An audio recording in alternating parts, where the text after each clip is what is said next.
BSc part second year की class में हम जो है ऑसिलेटर्स पढ़ रहे थे। ऑसिलेटर्स में हम कॉलपिट ऑसिलेटर को पढ़ रहे थे। हमने इसके डायग्राम को डिस्कस कर लिया था, इसका परिपथ बना लिया था। इसके बाद हम जो है इसमें इसका हमने एक्स प्राचल संरूपण भी डिस्कस कर लिया था। यदि अब इससे आगे बढ़कर के बात करते हैं, यदि एक्स प्राचल संरूपण में जो इसके ट्रांजिस्टर है, ट्रांजिस्टर प्रवर्धक के लिए HRE और HOE का मान अत्यल्प होता है। जो HRE है और जो HOE है, इनका मान यदि अत्यल्प हो, जो ट्रांजिस्टर प्रवर्धक होते हैं इनके लिए इनके मान अल्प होते हैं, तो इसलिए इस स्थिति में इनका जो संशोधित तुल्य परिपथ है वो इस प्रकार से होगा। ये जो डायग्राम ए है, इनका संशोधित तुल्य परिपथ होता है, यानी कि इन दोनों भागों को यहाँ से हटा दिया जाता है। तो HIE किसके सीधे सीधे इस GMBBE के साथ यहाँ डायरेक्ट कनेक्ट कर दिया जाता है, और ये जो टैंक परिपथ है ये एज इट इज रहता है। अब इसके बाद इस परिपथ चित्र को हम जो है हमारे गणना के लिए, गणितीय विश्लेषण के लिए इसे हम हमारी सुविधा अनुसार इस तरह से हम इसको बना लेते हैं, जहाँ ये GMBBE हो गया ऊपर की तरफ, और जो संधारित्र C2 है जो इसके समांतर क्रम में है, हमने इसके समांतर क्रम में AB सिरों पर लगाया हुआ है। और इसके बाद जो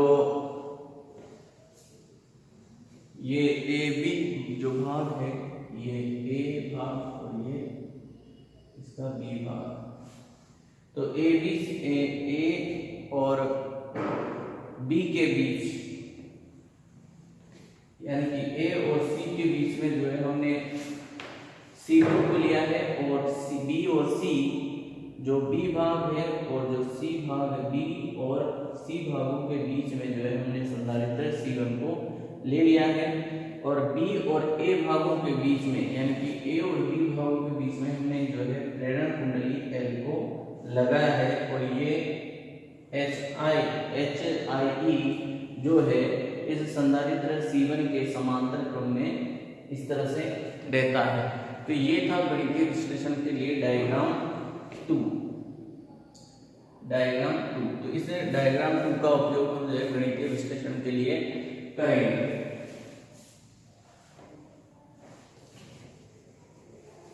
तो अब हम इसका गणितीय विश्लेषण शुरू करते हैं।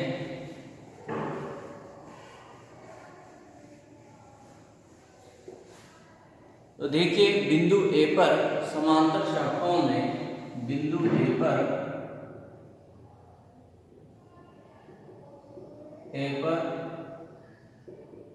समांतर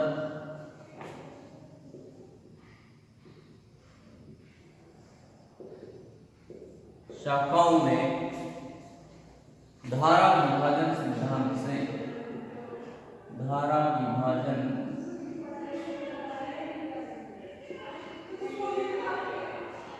सिद्धांत से, तो बिंदु A पर धारा विभाजन के सिद्धांत से हम देखते हैं, धारा विभाजन के सिद्धांत के अनुसार I2 बिंदु A पर I2 इंटू, देखिए iota omega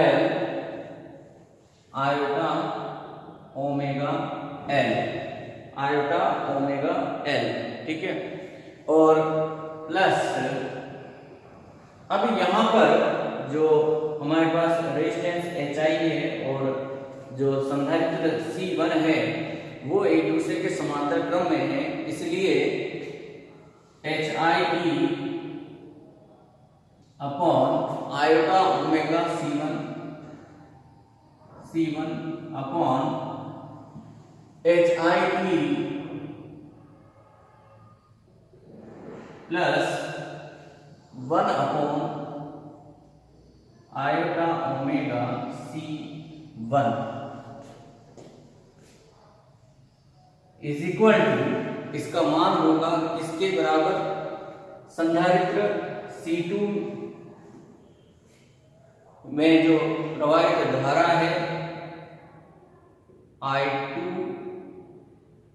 I1 minus I2 upon iota omega C2 के रूप में होगा। अब यहां हम इसको सोल्व करते हैं तो I2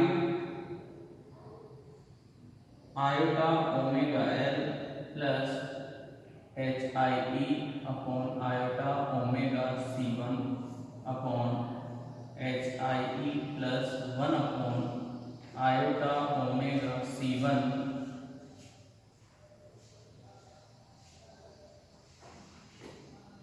is equal to I1 upon iota omega C2 minus I2 upon iota omega C2 के रूप में ये पद हमारे पास यहाँ बनता है।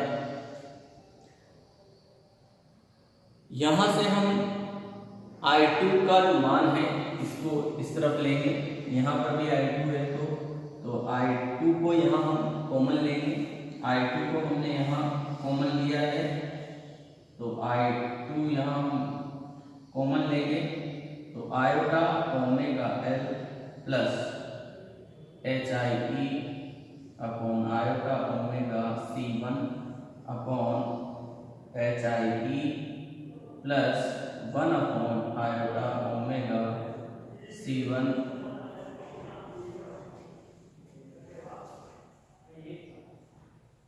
Plus 1 upon iota omega C2 के रूप में ये पद हमारे पास रहेगा I1 upon iota omega C2 ये पद यहाँ पर बनता है। तो यहाँ से I2 बराबर हम I2 की वैल्यू निकालेंगे तो हम इस पूरे भाग को इसके बटे में भेज देंगे तो I2 बराबर I1 upon iota omega C2 divide by iota omega L plus HIE upon iota omega C1 divide by HIE plus 1 upon iota omega C1 plus 1 upon iota omega C2 ये पद हमारे पास यहाँ बनता है। अब इसको हम आगे और सोल्व करते हैं।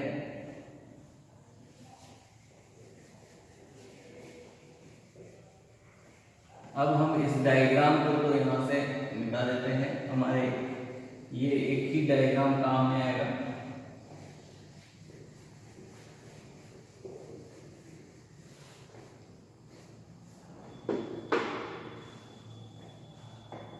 तो I2 is equal to I1 upon iota omega C2 divide by यहाँ इन दोनों पदों से नीचे की तरफ यहाँ से हम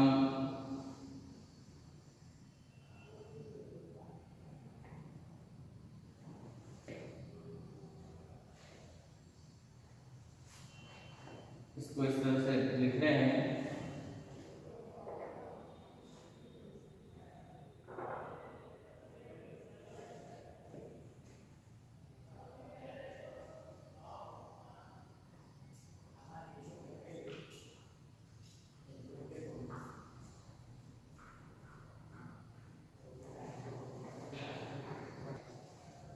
तो देखिए जब हम इसे 1 आयोटा ओमेगा C2 को मैं नीचे ले जाकर इनसे मल्टीप्लाई करूंगा तो यहाँ आयोटा ओमेगा C2 से आयोटा ओमेगा C2 कैंसिल हो जाएगा और हमारे पास आयोटा ओमेगा C2 यहाँ बनेगा iota omega L plus H I E upon iota omega C1 upon 1 H I E plus 1 upon iota omega C1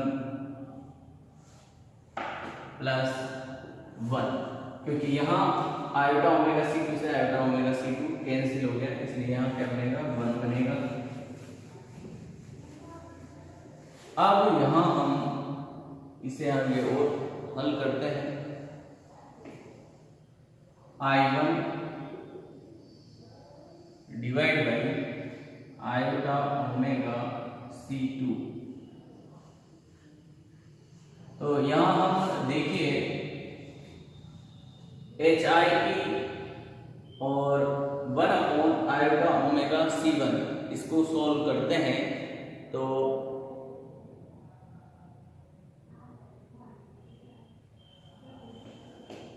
iota omega L plus, यहाँ हम इसे हल करते हैं तो H I E upon iota omega C1, और यहाँ LCM iota omega C1 को लेकर के हम इसे हल करें तो यहाँ आयोटा ओमेगा C1 बनेगा और H I E iota omega C1 plus 1, ये पद यहाँ बनता है plus 1।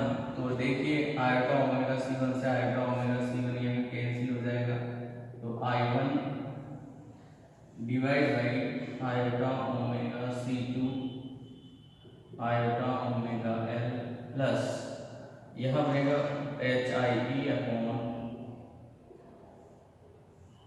1 plus iota omega H I E C1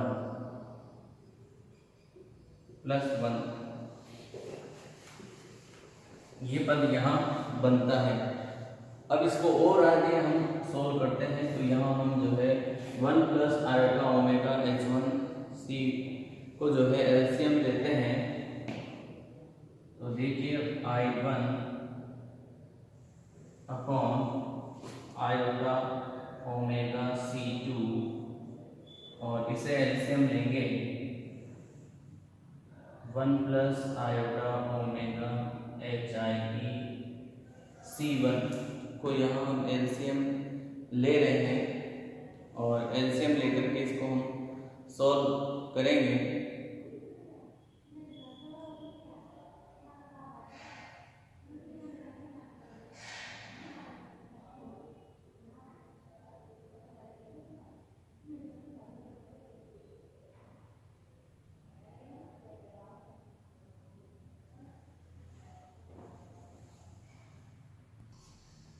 तो देखिए ये 1 प्लस आयोटा ओमेगा चाहिए C1 यहाँ बनेगा, तो यहाँ आयोटा ओमेगा L ये मल्टीप्लाई होगा 1 plus iota omega H I E C1 के साथ plus H I E plus 1।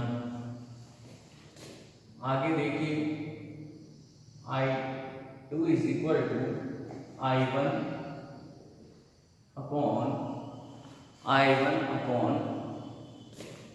I, अब यहाँ जो ये एलसीएम आया, ये जो पद है ये हम इसको ऊपर की तरफ भेजेंगे तो ये यहाँ चला जाएगा, बटे में है तो, और ये 1 के साथ मल्टीप्लाई होगा, तो I1 H1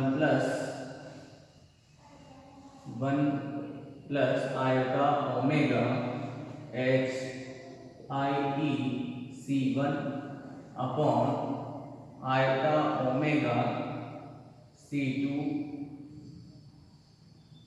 अब देखिए आयोटा ओमेगा L 1 से मल्टीप्लाई होगा तो आयोटा ओमेगा L, आयोटा से आयोटा मल्टीप्लाई होगा तो माइनस का 1 omega square H I E C1 L plus H I E यहाँ पर पद बनेगी प्लस 1 के साथ ये ऊपर की तरफ जाएगा तो यहाँ पर भी इसके साथ गुणा में आएगा तो ये बनेगा 1 प्लस आयोटा ओमेगा HIEC1। तो ये इस तरह से यहाँ पूरा पद बनता है। अब इसको आगे हम सॉल्व करते हैं। तो सॉल्व करने पर हमें जो पद मिलेगा, ओपन करेंगे इसको, तो I2 is equal to I1 1 plus iota omega HIEC1 बटा, अब देखिए इस आयोटा ओमेगा C2 को अंदर मल्टीप्लाई कीजिए तो आयोटा ओमेगा से आयोटा ओमेगा मल्टीप्लाई होगा तो माइनस का omega square C2L, iota omega C2 इससे मल्टीप्लाई होगा तो माइनस का आयोटा ओमेगा की power 3 HIEC1 C2L plus iota omega HIEC2 plus 1 plus iota omega HIEC1 के रूप में यहाँ ये पद बनता है। ये पूरी इक्वेशन यहाँ तैयार होती है। अब यहाँ इस इक्वेशन से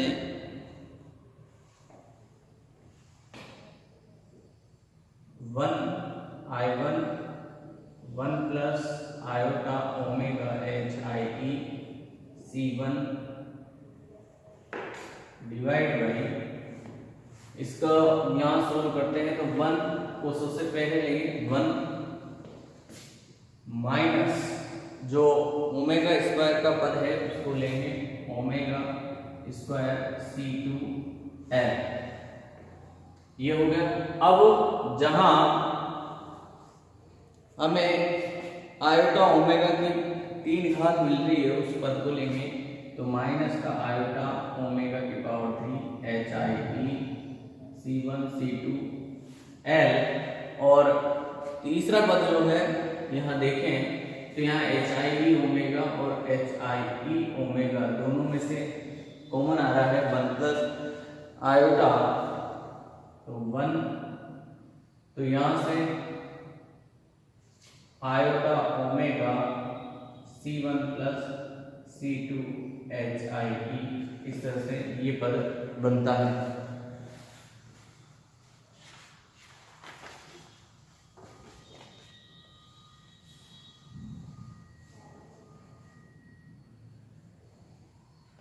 अब यहां पर हम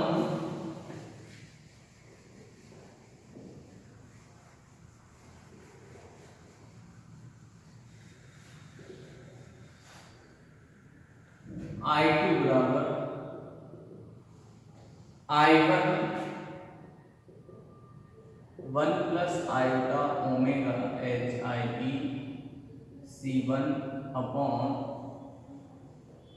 जो वास्तविक भाग है उनको एक तरफ रखेंगे और जो काल्पनिक भाग है उनको एक तरफ बनाएंगे। तो वास्तविक भाग को हम लेते हैं 1 माइनस ओमेगा स्क्वायर C2L, और काल्पनिक भाग ये दोनों हैं तो इनको एक तरफ लेंगे तो आयोटा ओमेगा यहाँ से कॉमन लेंगे तो प्लस आयोटा ओमेगा कॉमन आ गया तो C1 plus C2 minus C1 plus C2 minus C1 C2L HIE, इस तरह से ये इक्वेशन हमें मिलती है। और साथ में इसके ओमेगा स्क्वायर भी है तो यहाँ ओमेगा स्क्वायर भी हम लिखेंगे omega square C1 C2L HIE। ये इक्वेशन हो गया आपके इक्वेशन 1, ये इक्वेशन फर्स्ट। इसके बाद हम बात करते हैं इक्वेशन फर्स्ट के बाद इक्वेशन सेकंड। तो बिंदु बी पर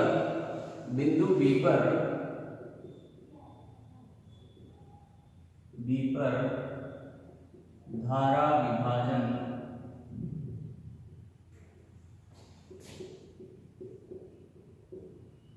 सिद्धांत से, तो बिंदु बी पर धारा विभाजन सिद्धांत से देखिए यहां पर HIE I3 बराबर I2 minus I3 1 upon iota omega C1 ये पद बनता है। यहां से हम I3 की वैल्यू को बाहर लेंगे तो HIE I3 is equal to I2 upon iota omega C1 minus I3 iota omega C1। तो यहाँ से इस पद को इधर लेंगे तो I3 तो यहाँ कॉमन आ जाएगा, तो यहाँ पद बनेगा HIE plus 1 upon iota omega C1 बराबर I2 upon iota omega C1 के रूप में। तो यहाँ से I3 की वैल्यू निकालें तो I3 is equal to I2 upon iota omega C1 divide by HIE plus 1 upon iota omega C1 के रूप में इक्वेशन हमारे को मिलती है। और इसको हम सॉल्व करते हैं तो I3 इज इक्वल टू यहाँ से I2 upon iota omega C1, यहाँ आयोटा ओमेगा C1 का एलसीएम लेंगे तो आयोटा ओमेगा C1 एलसीएम आ जाएगा, तो HIE iota omega C1 plus 1, तो आयोटा ओमेगा C1 से आयोटा ओमेगा C1 यहाँ कैंसिल हो जाएगा और अपने पास जो इक्वेशन बनेगी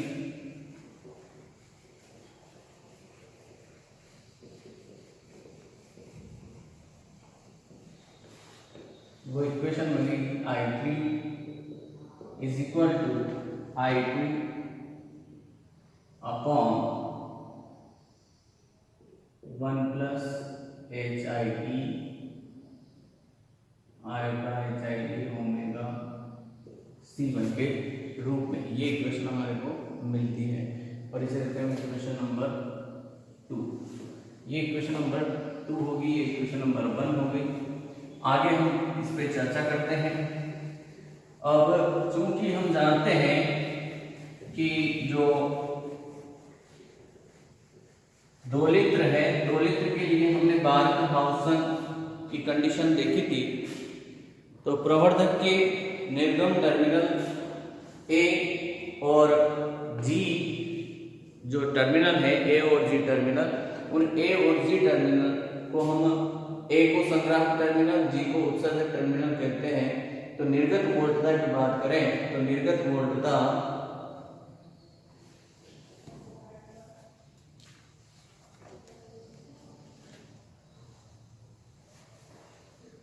तो यहाँ हम जब ए बीटा का जो अनुपात देखते हैं तो ए बीटा बराबर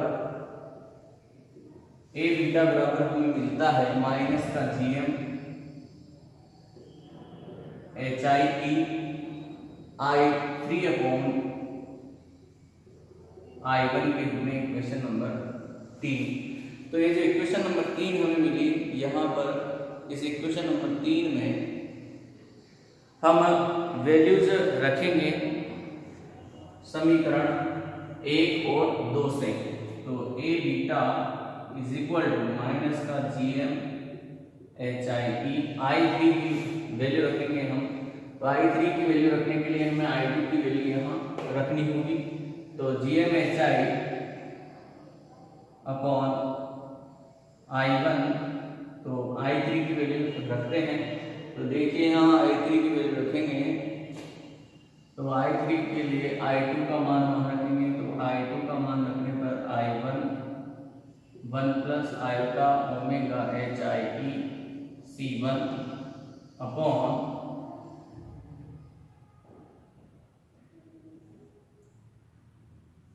1 minus omega square C2L plus iota omega C1 plus C2 minus omega square C1 C2L HIE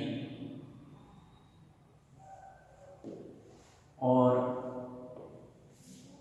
ये I2 की वैल्यू रखी हमने I3 और 1 plus iota HIE omega C1 ये वैल्यू हमने यहाँ की। तो 1 प्लस आयोटा ओमेगा C1 से 1 plus iota HIE omega C1 cancel, I1 से I1 कैंसिल हो जाएगा। तो A beta is equal to minus का GM HIE अपॉन, तो यहाँ माइनस का GM HIE और 1 minus omega square C2 1 minus omega square C2L plus iota omega C1 plus C2 minus omega square C1 C2L HIE ये पद हमारे पास बनता है। तो ये हो गए आपके इक्वेशन नंबर 4, समीकरण 4। तो ये जो समीकरण 4 है ये बार्क हाउसन की कंडीशन को फॉलो करने के लिए जो इसका काल्पनिक भाग है, जो आयोटा वाला भाग है उसको हम काल्पनिक भाग कहते हैं। तो ये जो काल्पनिक भाग है वो किसके बराबर होना चाहिए? 0 के बराबर होना चाहिए, 0 के बराबर होना चाहिए। तो इसको हम 0 के बराबर करते हैं। तो इसलिए चूंकि omega C1 plus C2 minus omega square C1 C2L is equal to कितना हो जाएगा? 0 के बराबर होगा। तो यहाँ से ओमेगा स्क्वायर बराबर ओमेगा स्क्वायर की वैल्यू निकालें तो C1 प्लस C2 अपॉन C1 C2 के रूप में ओमेगा की वैल्यू यहाँ मिलती है।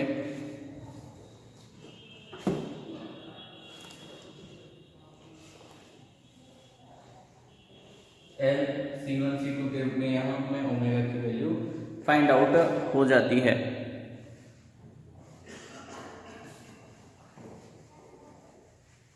अब इसमें हम देखेंगे कि संधारित्र जो है वो किस तरह से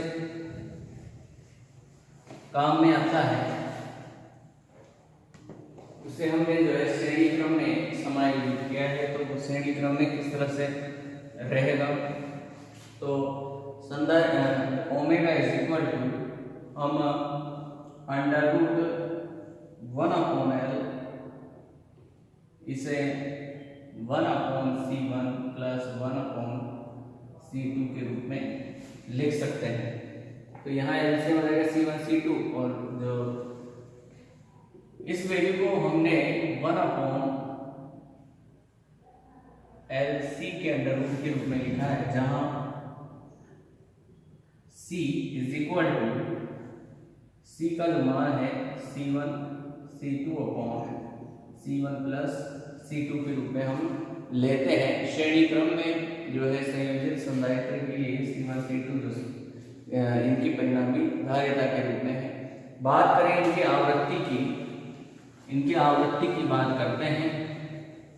तो इनकी जो आवृत्ति होगी वो होगी F is equal to 1 upon 2 pi under root 1 upon LC के रूप में। ये इक्वेशन नंबर 5 है। ये इनकी आवृत्ति हो जाएगी। तो जो हमारे पास A बीटा की वैल्यू है, A beta is equal to, तो वहाँ हम इन वैल्यू को रखेंगे। तो A beta is equal to minus का GM HIE upon 1 minus omega square L C2। तो यहाँ हम जो है ओमेगा और जो हमारे पास C है उस C2 की वैल्यू यहाँ रखते हैं या ओमेगा की वैल्यू रखते हैं। तो ओमेगा की वैल्यू जब यहाँ रखेंगे तो A beta is equal to minus का GM/HIT अपॉन यहाँ पर 1 माइनस 1 अपॉन LC2। तो एक L से एक L यहाँ कैंसिल हो जाएगा